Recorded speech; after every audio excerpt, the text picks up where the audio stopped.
Hello, my name is Ralf Friedrichs. I'm an addiction recovery coach and the host of the Take Your Life show. Just imagine being buried alive. You're in the coffin, but you know you're not dead. You don't know how to get out of that coffin. You try lifting the lid, but the enormous weight of the dirt upon the lid prevents you from opening it.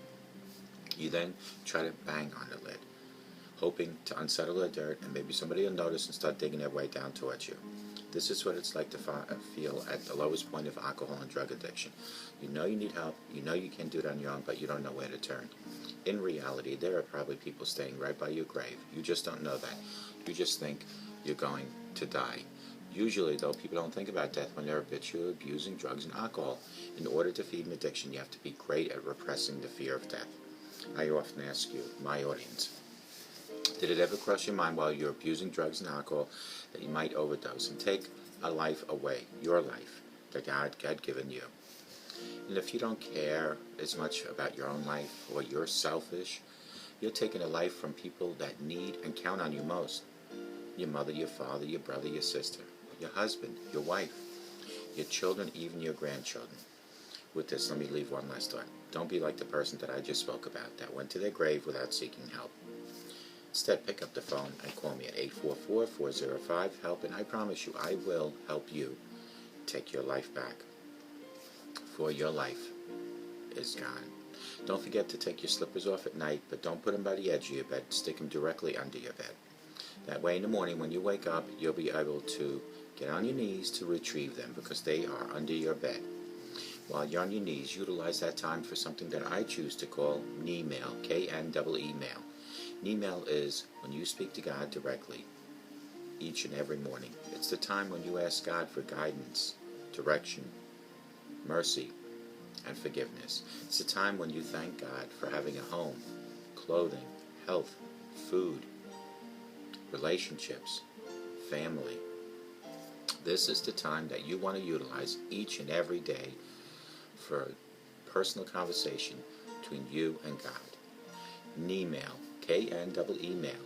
Utilize that time each and every morning while you're retrieving those slippers. Now put those slippers on, stand straight up, and walk with God 24/7. Knee-mail. I want to talk about 15 ways to change your thoughts and transform your life starting today. Change your thoughts and change the world is the title or the preview of what I want to speak about. Just think about that. 15 ways to change your thoughts and transform your life. The nature of our thoughts determines the quality of life, whether it's sad, happy, or content.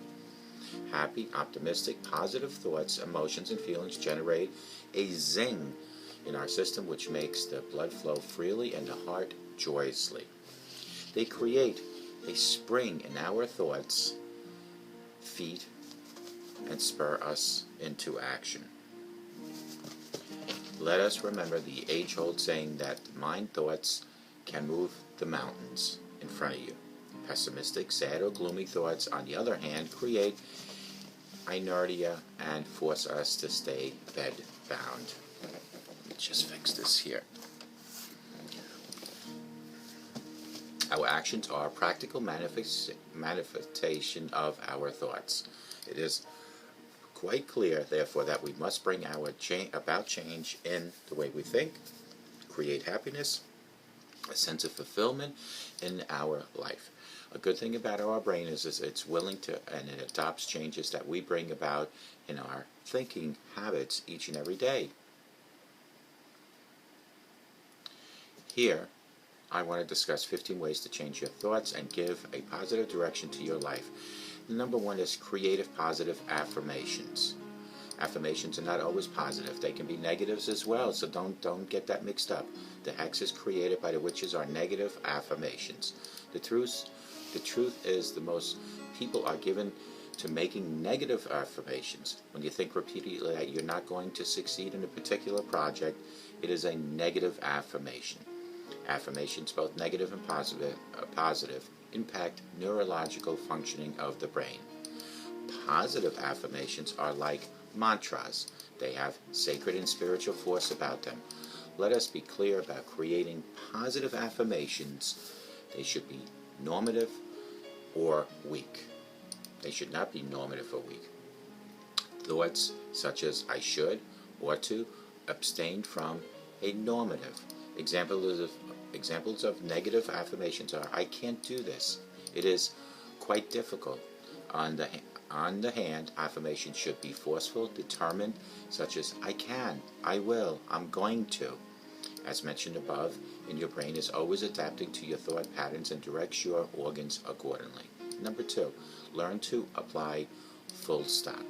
We keep mulling over the misfortunes, the perceived wrongs committed to us by those who have loved and stood by us so sincerely. We never stop cursing ourselves for the mistakes that we think we have committed. That would have happened if I had done it this way or that way. What would happen if we do that in the future? So learn to apply a full stop. Don't dwell on the past things. Number 3 is let go of the need to be masochistic. Quite often we love to wallow in our misery. We enjoy creating self-punishing thoughts or being gloomy or pessimistic. Here's an example of what I'm speaking about, friends. If I start selling candles, the sun will stop setting. If I start selling shrouds, people will stop dying. I was born unlucky. Nothing good will ever happen to me. Such thoughts not only cause harmful impact in the mind, but they are adversely affect your physical health as well. Number 4, count your joys and your blessings each and every day. Most people take their joys and blessings for granted and start grumbling about what they do not have, or when they are faced with problems and troubles. Just think of those less fortunate than you, and there are many out there. There are thousands, millions of people that have less than you do. So start appreciating what you do have and don't dwell on what you don't have. Gratitude unlocks the fullness of life. It turns what we have into enough and more. Start thinking those thought patterns. Number 5, appreciate and enjoy what you already do have. This is not to suggest that you should not aspire still for a better life or shoot for a better living. Enjoy whatever amount of success you have achieved instead of feeling sad about what you do not have or being jealous of people in your inner group that maybe have more.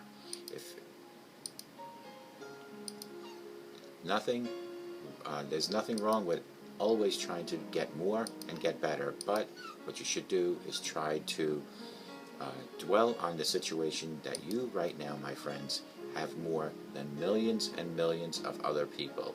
So start working with that. Start enjoying that. Hold on one second here.